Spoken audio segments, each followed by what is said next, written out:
Hey, it's Patricia Murphy. It's Tuesday, and this is Seattle Now. Like so many things in 2020, the wildfire season is historic. The loss for people is huge. There are around 85 fires burning in Washington and Oregon. Here in Seattle, we're trying to stay away from the smoke. In a minute, reporter Anna King will give us an update. But first, let's get you caught up. Burn bans are in place, and many recreation areas in eastern Washington are closed as firefighters battle dangerous, fast-moving wildfires. More than 300,000 acres have burned. Hurricane-force winds are making things extremely difficult. Governor Inslee says he'll be making emergency proclamations to get food and cash assistance to people who are hurting. The federal judge overseeing reforms in the Seattle Police Department has appointed a new monitor. The Seattle Times reports Harvard professor Dr. Antonio Oftali will replace Merrick Bobb. Bobb has overseen the changes at the department as the Seattle Police Monitor since 2013. Bobb told the paper he'd resigned and that it was time for a change. And if you missed out on a Labor Day barbecue this weekend, you can head to Ivar's. Yep, the historic seafood spot is getting into barbecue. Hey, why not? Everything else is upside down in 2020. Give me some pulled pork with my fish and chips. I'm game. More than 80 fires are raging across Washington state. Those blazes collided with 40 or 50 mile an hour winds, creating a huge firestorm. It's destroyed most of the town of Malden and is burning up homes and hundreds of thousands of acres. Wildfires have also sparked in the Puget Sound region, impacting Bonnie Lake, Sumner, and Graham. KUOW's correspondent Anna King is reporting on the fires, and she joins us. Anna, really good to talk to you. Hi, Trish. So the air quality in King County is pretty bad right now. It smells, the air is smoky. This cannot be a good sign. What do we know about the wildfires that are burning in the state right now? Yeah, right now there's more than 85 fires burning in Washington and Oregon. That's more than 186,000 acres. There's 12 new large fires in Washington and Oregon, and that's added to the long list of large fires we already had, like the Lions Fire near Warm Springs, Oregon, or the Cold Springs Fire south of Omak. I'm looking at the Department of Natural Resources fire map for the Pacific Northwest. This is fire season. We're used to having some fires, but this is like nothing I have ever seen. And DNR is saying the same thing. They're calling this historic. What does that mean? Fire managers say they haven't seen something like this for 30 to 50 years. One manager for Washington DNR told me in his nearly 40 years of fighting fire at top levels, he's never seen anything like this, and he was noticeably shaken when I interviewed him. I'm curious, what did he say that made him so upset, that was so outstanding to him during this time? He is one of the major managers for Washington DNR's fire enforcement program. And so he controls the aviation and the major complexes. And he was just saying that he's never seen fire move so fast and run miles and miles in just a space of a couple of hours. And when I would ask him certain questions, his voice would just pause or get really a little bit shaky when he was answering. It's just noticeably upsetting, even these very hardened professionals that see big fires all the time.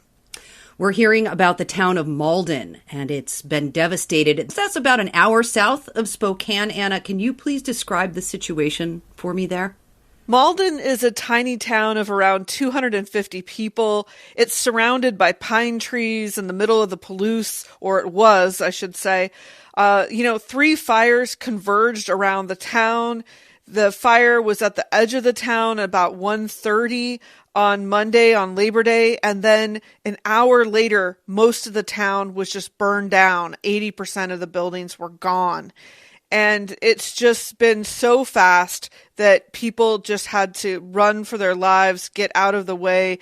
At some points, fire managers told me the fire was moving faster than somebody could run or walk. So if you could imagine being engulfed in something like that. It sounds like a terrifying situation right now for a lot of people. And there are also more than 30,000 homes that have no power right now.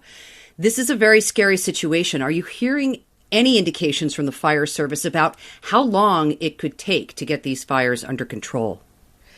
Some of these fires can burn until the snow flies, especially those in higher elevations or in heavy timber. These fires can smolder in the stumps and they kind of burn underground. And then if they have the right conditions, they can pop up again and start anew. And so fire managers really can't just leave these alone until the snow flies, until they're all the way out. Wow, we're going to be paying attention to this for a very long time. I cannot help but wonder about the areas of our state that we're losing. Things that won't be the same, aspen trees that have burned. You know, I talked to a climate scientist at the University of Washington, and she says this is kind of what it's going to be like in the future as climate change dries our forests and creates these dry conditions, that more times out of not, these wind events are going to be spectacular, that it's kind of loading the dice, she said. The dry conditions load the dice for these really bad fire and wind events. And we're going to be seeing more and more of this into the future. And obviously not just affecting the people who live in these areas. Here in Seattle, we're currently shrouded in a huge plume of smoke. My neighbor texted me early this morning concerned. 911 operators are fielding concerns. And the sheriff's office has had to tell people don't call us unless it's an emergency. Anna, we know that wildfire smoke is toxic and there are things you can do. What are they? So I would say just stay indoors as much as possible. Stay in filtered air as much as possible. If you have a new HEPA filter or you're able to just recirculate the air inside your home so that it's cleaner, do that. If you have an older system, maybe try to put a filter on a box fan. There's instructions on the internet widely for doing that to kind of clean your air inside.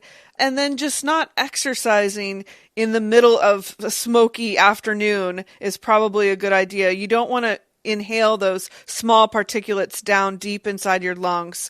I've inhaled a lot of them over the years from doing my reporting, and I can tell you it just doesn't feel good. You get a headache, you kind of get a malaise, you feel tired, you feel rotten. It's just not a good idea. KUOW correspondent Anna King, thanks a lot. Good to talk to you. Thank you. Hi, I'm Patricia Murphy, host of Seattle Now. Thank you for watching. If you think this work is important and want to support us, subscribe to our channel, leave us a comment, and check out KUOW.org for local news.